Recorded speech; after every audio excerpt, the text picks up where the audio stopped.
Hey everyone, this is Inga, and I'm here today to talk to you about bread. Again, as some of you know, I love baguettes. The beautiful golden brown crust on the outside, that wonderful crispness of like when you squeeze it a little bit and it just like, and I can eat a whole loaf in one sitting. I am not kidding. I'm just wondering if there's something else I can do with a second loaf outside of making it into a sandwich. And so I've spent the past week basically experimenting, playing around with different dishes, and I can confidently tell you now that the baguette is much more versatile than you think it is. So let me tell you everything about what I've been cooking these days. The first thing I'm making is French toast. Typically for French toast, I like to use a softer, more buttery bread, but I thought a baguette with how sturdy and chewy it is, it could be a nice addition when made into French toast. So I'm starting by making the egg mixture, which is an egg, some vanilla extract, cinnamon, nutmeg for flavor. I'm actually using pumpkin spice here since I still have some left from fall. Some milk, brown sugar for sweetness, mixing them up. Thickness-wise for the bread, I'm aiming for something that isn't too thick or too thin. Too thick would mean that the baguette wouldn't soak up the mixture well enough, and too thin would just mean it wouldn't have as great of a texture. But also because the baguette doesn't soak up the mixture as easily as something like a brioche, I soaked them in the egg mixture for a little longer. I also flipped them a few times to make sure that it was evenly coated. Frying these in a pan was such a satisfying process, especially when I did that first flip and you could just see the beautiful way it crisped up around the edges. It had this beautiful golden brown color, and once I let it cool a little bit, I just served it with a good amount of cream, some strawberries, a sprinkle of powdered sugar, and a drizzle of maple syrup to complete the dish. This was truly surprisingly delightful. I had some trouble cutting it at first because I'm used to French toast being like buttery soft, kind of your knife just goes through it. But I will say when I took a bite of this, I actually really liked the chew that the baguette gave, and I love how the crust still retains some of that crunchiness, which I actually really appreciated. So I think it's definitely worth trying if that sounds appealing to you. My second dish is some crostini, which actually means little toasts in Italian. I usually love having them as appetizers as part of a charcuterie board, but I've never actually made them myself. So this was very exciting. The thing about crostini too is that you want to make sure that they're really thinner slices because you want to make sure that they crisp up. So that's what I'm trying to do here, slicing them into thinner slices. To help with the crisp as well, I'm brushing on just like a thick layer of olive oil, making sure that most of the surface is covered. Then I'm just setting them evenly on a baking tray and toasting them until they become that signature golden brown. I know mine looks a little darker here, but I actually don't mind that. I kind of like it extra crispy. There are also a lot of ways you can serve this up depending on what kind of toppings you like. I whipped up some ricotta and I'm just piping them carefully onto the crostini here. And then because I saw someone featuring roasted grapes on Great British Bake Off, I decided to roast my own grapes at home, and that's what I'm adding to the ricotta here. From there, I'm just drizzling on some honey, adding some pomelo zest and some chopped rosemary with a final sprinkle of some Malden sea salt flakes. I had so much fun putting this together. They look so elegant. The textures were incredible.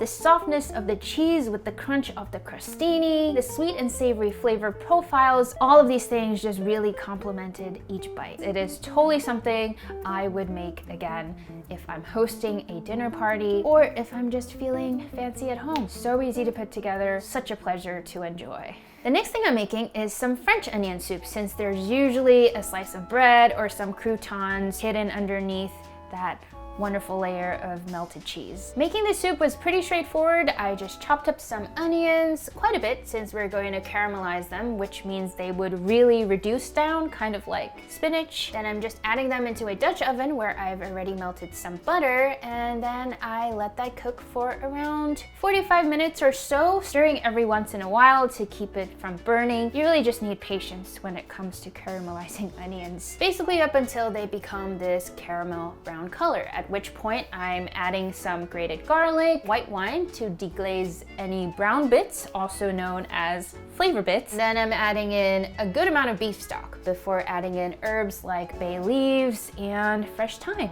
just to give it even more of a flavor boost. And while that's simmering down, I'm preparing the bread, cutting up 2 thicker slices this time. I also toasted them since they'll be sitting in the soup for a little bit. Toasting them would help them keep from absorbing so much of that moisture. And while the bread is toasting, I am grating a lot of cheese. I'm using Swiss and Gruyere here. I really like this sort of nuttier flavor, and both of these just melt beautifully. Once the soup's ready, I'm serving it here in a bowl, putting those 2 slices of toasted baguette on top and adding all of that cheese I just grated. After popping it into the oven under the broiler for not even a minute, I think, it came out wonderfully melted. I really am just garnishing it with a few sprigs of thyme here, but that's it. The baguette is a little sturdier, as you can see with how I'm struggling to scoop up a bite, but once again, I really appreciated the crunch and how the bread still has that chew to it, the chew that I love so much even when it's completely soaked up the soup. And as a bonus, it also just looks great presentation-wise. The next dish is Panzanella, which is a Tuscan salad that's popular throughout Italy. I've never actually had it before, but everything about it, every component in it sounds like something I would absolutely love. The bread, the onions, the tomato, the basil. So of course I had to give it a try. A version of it, at least. First things first, I sliced up my remaining baguette. We're getting to the second half of the baguette now. And I cut these slices up into medium-sized chunks, some of which I am saving for our next dish. For the ones I'm using for the panzanella, I am combining them in a bowl with some olive oil and toasting them again for the same reason I did in the French onion soup, to make sure that they retain more of that crunchiness. I read that traditionally they let the bread soak up all the juice, but since I'm not the biggest fan of soggy bread, I just wanted to give them a little more texture. And while that's toasting, I'm slicing up some tomatoes just into smaller chunks that kind of match the size of the bread cubes, and I'm adding in some salt to help get more of that moisture out. Then I put them in a strainer so I could collect all those drained tomato juices in a separate bowl. This is important because I'm using the same juice in my dressing. And so to the tomato juice, I am adding some red wine vinegar, maybe a little bit too much. I think I slightly overdid it here because I tend to like it a little more acidic, a little more tangy. I'm also adding in some grated garlic, some Dijon mustard, extra virgin olive oil, mixing that up well before seasoning them with some salt, black pepper, a tiny bit of sugar, and some fresh thyme. Once the dressing's done, that's when I'm adding in all of my other ingredients. The tomatoes, cucumbers, shallots, fresh basil, and of course, my toasted bread chunks, which have now crisped up on the outside but are still tender on the inside. Tossing them all together was such an enjoyable process. It smelled amazing. It was delightful seeing them all come together, just coated in that very flavorful dressing. And because I read that people usually enjoy panzanella on the side in addition to a main dish, while the salad was marinating, I decided to make some steak. And let me tell you, this combination worked out so well because the panzanella is tangy, it's refreshing. It's just this very like summery, light, flavorful salad that really helps sort of reset my palate between each bite of steak, which really just meant that I could eat even more than I usually could. So yeah. And then with the remaining baguette bread chunks that I cut up earlier, I made that into bread pudding. Bread pudding is really just a super easy thing to throw together. It's also a great way to use up leftover bread. I am just making a small portion, enough for one, but it is no less indulgent. To start with, I'm combining some melted butter with some milk, some heavy cream, a bit of vanilla extract, and some coffee liquor. Actually, the same one I used in the Tell Us What You Made coffee episode. I honestly put it in a lot of my desserts now. I'm also adding in some cinnamon, some nutmeg, and sugar, of course, mixing them all together until they're well combined. That's when I crack in my egg and I mix it once again, at which point I toss in my breadcrumbs and just let them soak in the egg mixture. And because it's a baguette, it does take, again, a little while longer to soften. Once they're soft enough, I'm scooping them in this small ramekin I have at home. I'm also spooning in more egg mixture just to make sure there's enough to fill it up more than halfway. Oh, and I also topped it off with some more chopped walnuts just for an extra bit of texture. It takes a while to bake, but once it's done, you can see how the mixture sort of puffed up a little and how everything just becomes one. From here, I just let it cool slightly before adding on a scoop of buttermint ice cream, bread pudding ice cream, why not? I also added on a drizzle of this coffee whiskey caramel sauce that I made. I know it sounds kind of boozy, it is kind of boozy, but it just works with everything else so well, especially after another sprinkle of sea salt flakes. Sweet, savory. The best part though is when you scoop in, you see all that steam come out as everything oozes together into the most indulgent bite. The bread pudding, the ice cream, the caramel, oh my gosh. The baguette here is also a lot softer compared to the other dishes. Still more sturdy and has a bit more chew than a regular piece of bread, but it also surprisingly works if you like more of a bite to each spoonful that you have. So it's really quite interesting seeing how the baguette performs relative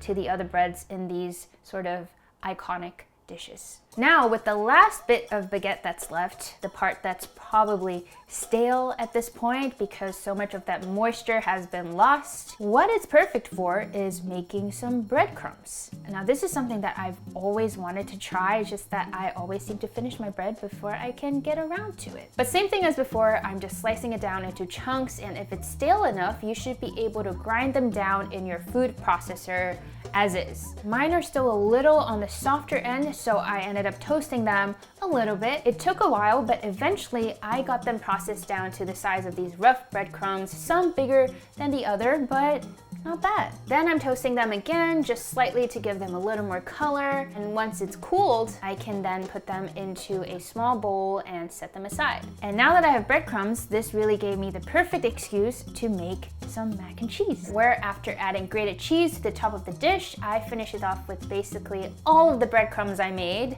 having mixed them with fresh parsley and some black pepper. A quick minute under the broiler, and here's the final dish. Maybe it's because I toasted them twice, but the breadcrumbs had even more of a crunch than the ones I usually get from the store, even though I will say that it is wild to me that all these breadcrumbs came from that whole tail of the baguette.